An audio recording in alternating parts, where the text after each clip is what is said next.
Hello అండి, welcome back to my channel Bhavya's world 110. అందరూ ఎలా ఉన్నారు? బాగున్నారా? ఈరోజు మనకి చల్లచల్లని వాతావరణంలో వేడివేడిగా బిర్యానీ చేసుకుని ఈ చికెన్ సెమీ గ్రేవీతో తింటే ఉంటుందండి. చాలా బాగుంటుంది. అంతేకాదు మసాలాలు కూడా ఇప్పుడు రెగ్యులర్గా కాకుండా నేను కొంచెము టైప్ కమ్మదనంగా ఉండే 2 ఇంగ్రీడియంట్స్ అంటే యాడ్ చేశాను. అవి యాడ్ చేసి ఒక్కసారి ఈ విధంగా మనం రెగ్యులర్గా వండుకునే ఇగురు టైప్లో కాకుండా సెమీ గ్రేవీగా వండుకోండి. బిర్యానీకి అండి, చపాతీ, రోటీ, పుల్కా, అసలు పరోటాలోకైనా అద్దిరిపోతుంది. ఒక్కసారి చేసుకుని చూడండి. ఇంకా మీరు అస్తమానం ఇలాగే చేసుకుంటూ ఉంటారు. ముందుగా దీని తయారీ విధానం చూసేద్దాం, వచ్చేయండి. దీనికోసం ముందుగా మనం స్టవ్ ఆన్ చేసి బాండీ పెట్టి ఆయిల్ అయితే యాడ్ చేసుకుందాము. ఆయిల్ యాడ్ చేసుకున్న తర్వాత కట్ చేసుకున్న ఉల్లిపాయ ముక్కలను అయితే యాడ్ చేయాలి. ఉల్లిపాయ ముక్కలు యాడ్ చేసుకున్న తర్వాత మనము అవి ఉల్లిపాయ ముక్కలు బ్రౌన్ కలర్ వచ్చేంత వరకు కూడా మగ్గించుకోవాలి. ఇలా మూత పెట్టుకుంటే ఉల్లిపాయ ముక్కలు అనేవి త్వరగా మగ్గుతాయి. మధ్య మధ్యలో ఈ విధంగా మనము మూత తీసుకుని గరిటెతో కలుపుకుంటూ ఉంటే చూసారా బ్రౌన్ కలర్లోకి అయితే మగ్గినాయి. ఈ విధంగా ఉల్లిపాయలు మగ్గిన తర్వాత శుభ్రంగా వాష్ చేసి పక్కన పెట్టుకున్న చికెన్ అయితే యాడ్ చేసుకోవాలి. చికెన్ని శుభ్రంగా పసుపు యాడ్ చేసి కడుక్కుంటే నీచు వాసన లేకుండా ఉంటుంది. ఈ విధంగా చికెన్ యాడ్ చేసుకున్న తర్వాత మనం గరిటెతో ఒక్కసారి అయితే పైకి కిందకి కలుపుకుందాము.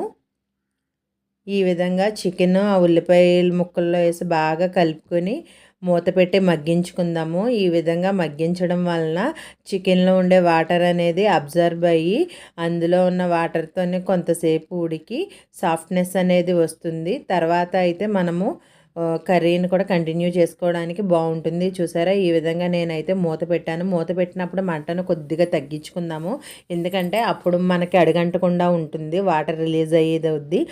చూసారా, ఈ విధంగా అడుగంటకుండా గరిటెతో కలుపుకుంటూ మధ్య మధ్యలో కలుపుకుంటూ మూత పెట్టి మగ్గించాలి. చూసారా, ఇప్పుడు చికెన్ కూడా వాటర్ అంతా ఎగిరిపోయి వైట్ కలర్లోకి అయితే చేంజ్ అయింది. ఈ స్టేజ్లో మనము ఉప్పు, కారం, పసుపు అయితే యాడ్ చేసుకుందాము.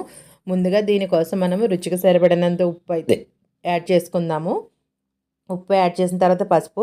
ఏ నాన్ వెజ్ కర్రీస్కైనా కొద్దిగా పసుపు, కారం అనేది ఎక్కువే పడుతుంది. కారం కూడా 2 టేబుల్ స్పూన్ ఫుల్ అయితే యాడ్ చేసుకున్నాను నేను. కారం అనేది మనం ఇంట్లో ఆడించుకున్న కారం ఉంటుంది కదా, తర్వాత ఈ ఉప్పు, కారం, పసుపు బాగా కలిసేలాగా కలుపుకోవాలి. తర్వాత నేను 1 టేబుల్ స్పూన్ అల్లం వెల్లుల్లి పేస్ట్ కూడా యాడ్ చేశాను. అదైతే క్లిప్ మిస్ అయింది. యాడ్ చేసి మూత పెట్టి మగ్గించుకున్న తర్వాత ఈ విధంగా మనం వాటర్ అయితే యాడ్ చేసుకుందాము. చికెన్ పీస్ ములిగేంత వరకు వాటర్ యాడ్ చేసి మంటనైతే హై ఫ్లేమ్లో ఉంచి బుడగలు వచ్చాక తర్వాత మంటనైతే మీడియం ఫ్లేమ్లోకి పెట్టుకుందాము. ఈలోపు మనం మసాలా అయితే ప్రిపేర్ చేసుకుందాము. ధనియాలు, జీలకర్ర, లవంగాలు, చిన్న దాల్చిన చెక్క, చిన్న ఇలాచీ యాడ్ చేసుకుందాము.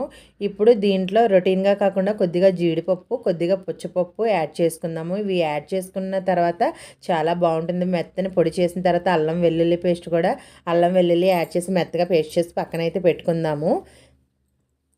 ఈలోపు మన కర్రీ ఎంతవరకు వచ్చిందో చూద్దాం. చూసారా, ఇంకా కొంచెం ఉడుకుతుంది కదా. ఇంకా ఇప్పుడు మనము 1 నిమిషం మూత పెట్టి ఒక ఉడుకు వచ్చిన తర్వాత మసాలా అయితే యాడ్ చేసుకుందాము. ప్రాసెస్ అంతా కూడా మంటను మనం మీడియం టు సిమ్ ఫ్లేమ్లో పెట్టుకోవాలి. చూసారా, మనం ఈ విధంగా ఆడుకున్న మసాలా అయితే యాడ్ చేసుకుందాము. పొడులు కావాలైనా వేసుకోవచ్చు, కానీ అప్పటికప్పుడు ఆడిన మసాలా పేస్ట్ వేసుకుంటే చాలా బాగుంటుంది. టేస్ట్ అయితే ఎప్పుడు ట్రై చేయకపోతే ఒక్కసారి ఆ విధంగా ఆడుకుని చూడండి. చూసారా, ఈ విధంగా మూత పెట్టి మధ్య మధ్యలో కలుపుతూ ఉండాలి. ఇప్పుడు మనకి కర్రీ అయితే దగ్గర పడుతుంది.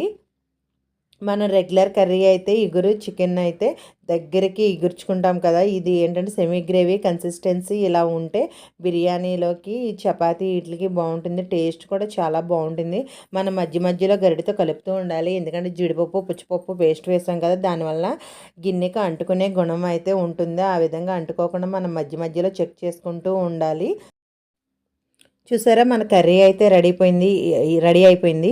ఇప్పుడు మనం స్టవ్ ఆఫ్ చేసుకుని సర్వ్ చేసేసుకోవడమే. మీరు కనుక నా వీడియో ఫస్ట్ టైం చూసినట్లయితే ప్లీజ్ సబ్స్క్రైబ్ చేయండి, లైక్ చేయండి. Thanks for watching. Bye bye.